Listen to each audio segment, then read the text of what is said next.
Old Church had always been a place shrouded in mystery. Its time-worn stone walls and weathered spire seemed to touch the heavens, while its ancient cemetery sprawled around it like a silent sentinel. The locals whispered of eerie occurrences, the faint echoes of night prayers and ghostly voices that filled the air after dusk. As a journalist with a fascination for the supernatural, I knew I had to uncover the truth behind these tales. One moonlit evening, I ventured into the heart of Old Church. The air was heavy with the scent of moss-covered tombstones, and the silence was broken only by the rustle of leaves in the breeze.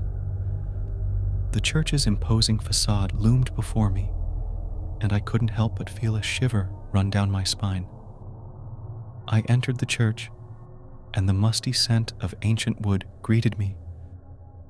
The pews bore the marks of time, their surfaces etched with centuries of devotion. As I moved deeper into the dimly lit interior, the air grew colder, and the sound of my footsteps echoed through the nave. It was then that I heard it, a faint, ethereal sound, like the whisper of a prayer carried on the wind.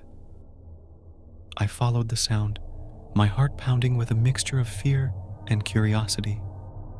It led me to the altar, where a spectral figure knelt in silent supplication.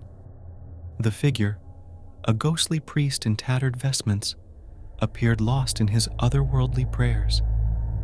His features were haggard, and his eyes held an eternal sadness. I watched in awe as he traced the sign of the cross and murmured words I could not comprehend. The church seemed to come alive with a soft, haunting choir, an otherworldly congregation joining the priest in his spectral devotions.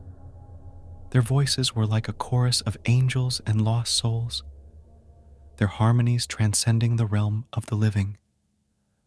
As I continued to observe, I realized that the congregation was not alone. Apparitions of parishioners long gone filled the pews, their faces etched with the solemnity of devotion. They sang and prayed with a fervor that sent shivers down my spine. It was a surreal and haunting scene, a glimpse into a world where the living and the dead coexisted in eerie harmony.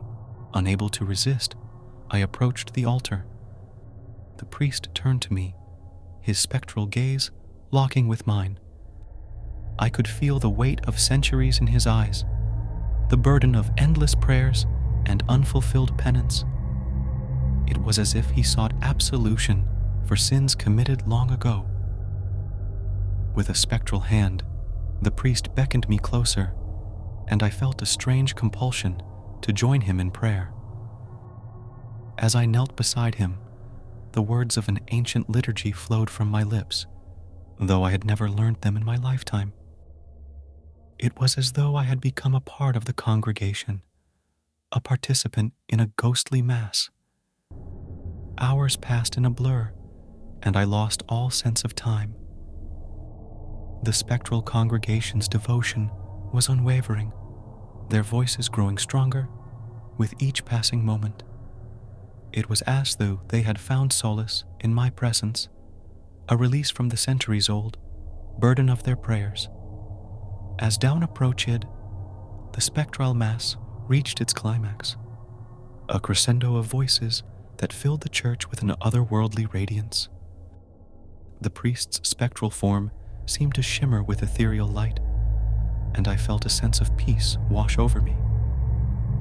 And then, as suddenly as it had begun, the Mass came to an end. The spectral congregation and the priest faded into the early morning light, their voices becoming faint whispers on the wind. I was left alone in the empty church, the echoes of their prayers lingering in the air. I knew then that I had witnessed something beyond the realm of the living, a glimpse into the eternal devotion of souls bound by time and faith. Old Church held secrets that could never be fully understood, and I had become a part of its enigmatic history. As I left the church, I couldn't help but wonder about the priest and his congregation.